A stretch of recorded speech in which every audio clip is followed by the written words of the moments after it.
Le film s'ouvre dans l'Oklahoma, où un groupe d'étudiants chasseurs de tempêtes se rassemble pour observer les tornades. L'équipe se dirige avec enthousiasme vers la tempête, Javi surveillant la trajectoire de la tornade pendant que les 4 autres s'y dirigent. À mesure qu'ils se rapprochent, leurs barils sont renversés par les vents qui s'intensifient, mais ils se redressent et continuent. Ils s'éloignent à mesure que la tornade se rapproche, mais ils réussissent à libérer leur solution de sodium ainsi qu'une série de drones pour pénétrer à l'intérieur. Cependant, au lieu de s'effondrer, la tornade augmente jusqu'à atteindre un EF5. Les 4 abandonnent leur camion et courent vers un viaduc. Pravan est le premier à se laisser entraîner sur le chemin de la tornade. En essayant de grimper avec Kate et Jeb, Adi est heurté par des débris volants. Jeb essaie de protéger Kate pendant qu'elle s'accroche à un bar, mais il est également éloigné d'elle dans la tempête. Kate a une vilaine entaille à la jambe et est ensuite récupérée, sous le choc, par les autorités après que la tempête s'est calmée. 5 ans plus tard, Kate vit désormais à New York et travaille dans un bureau de la NOAA. Elle est surprise de voir Javi apparaître à son travail avec une proposition.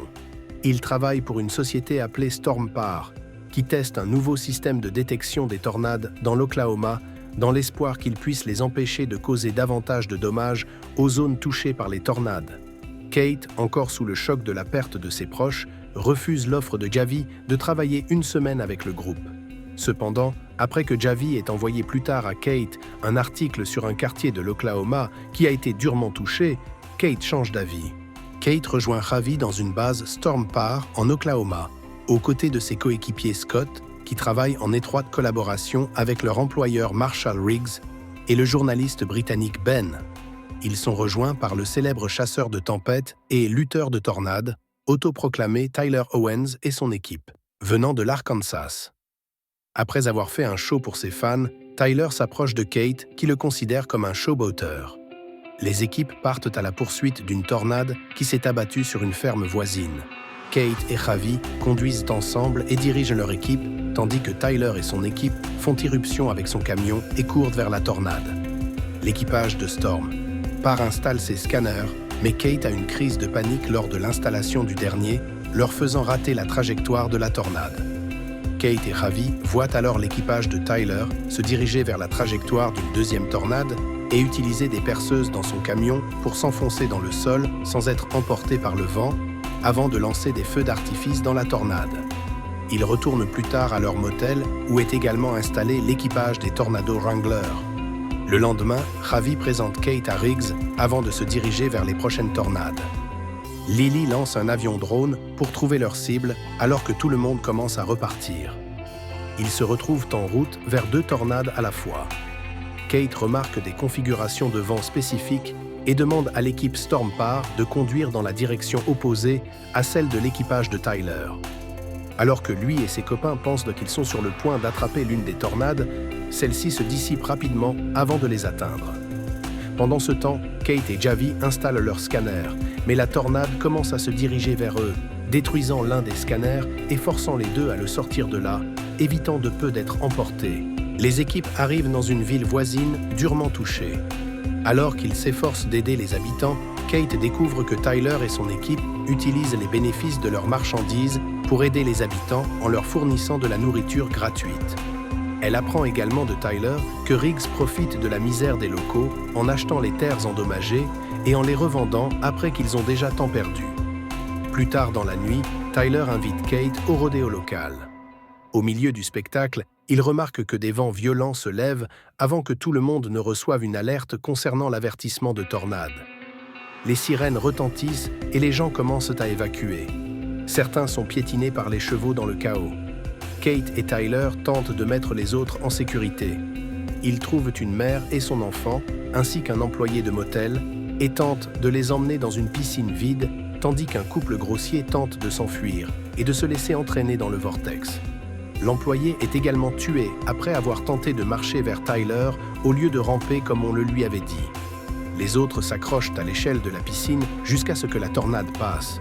Par la suite, Kate voit Scott aller évaluer les dégâts uniquement pour recueillir des chiffres pour Riggs. Elle se dispute avec Javi sur ce pourquoi il travaille réellement. Kate se rend à la ferme de sa mère Cathy à Sapulpa. Elle regarde une vieille vidéo enregistrée par Jeb et se rend à un de ses projets scientifiques à l'ancienne. Tyler arrive, après avoir suivi Kate, et invité par Cathy à rester pour le dîner et à dormir pour la nuit.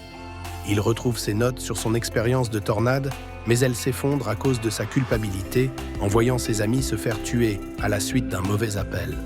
Avant que Tyler ne parte le lendemain matin, Kate le rattrape et lui parle de son idée proposée pour faire fonctionner un nouveau modèle. À l'aide du camion de Tyler, les deux utilisent la solution de sodium pour la libérer sur la trajectoire d'une nouvelle tornade, mais celle-ci ne s'effondre pas comme prévu. Ravi se présente plus tard pour s'excuser auprès de Kate et fournir des données numérisées. Ils rejoignent leurs équipes et commencent à traquer une autre tornade. Les équipes suivent une nouvelle tornade se dirigeant vers El Reno. Le camion de Javi et Scott bascule, mais est projeté sur ses roues juste avant que la tornade ne frappe une centrale électrique et ne prenne feu, obligeant tout le monde à battre en retraite. Les équipes se dirigent vers la ville pour tenter de mettre les gens en sécurité. Javi essaie de le suivre, mais Scott lui ordonne de rester derrière pour le bien de leur travail. Après être arrivés en ville, Kate, Tyler et Javi évitent de peu de se faire écraser par la chute d'un château d'eau. Ils guident les personnes et les équipes à l'intérieur de la salle de cinéma pour des raisons de sécurité. Kate prend ensuite le camion de Tyler et se dirige vers la tornade avec la solution, tandis que la tempête arrache le toit du théâtre et aspire certaines personnes. Kate a du mal avec les commandes pendant un moment, mais parvient à s'enfoncer dans le sol et à lancer la solution. Lily est presque éloignée, mais la solution commence à fonctionner et la tornade se dissipe. L'équipe se dirige ensuite vers l'emplacement de Kate pour la sauver. Plus tard, Javi ramène Kate à l'aéroport de New York avant de promettre de continuer à travailler ensemble. Tyler arrive pour lui dire adieu avant de lui répéter son slogan « Si vous le sentez, poursuivez-le ». Appliquant cela à ses sentiments envers elle, Tyler enfonce son camion dans le sol malgré qu'un employé de l'aéroport lui dise de déménager. Tyler rattrape Kate juste au moment où il voit des nuages arriver et entend de l'AP annoncer qu'il y aura des retards de vol. Ils sourient et retournent au camion.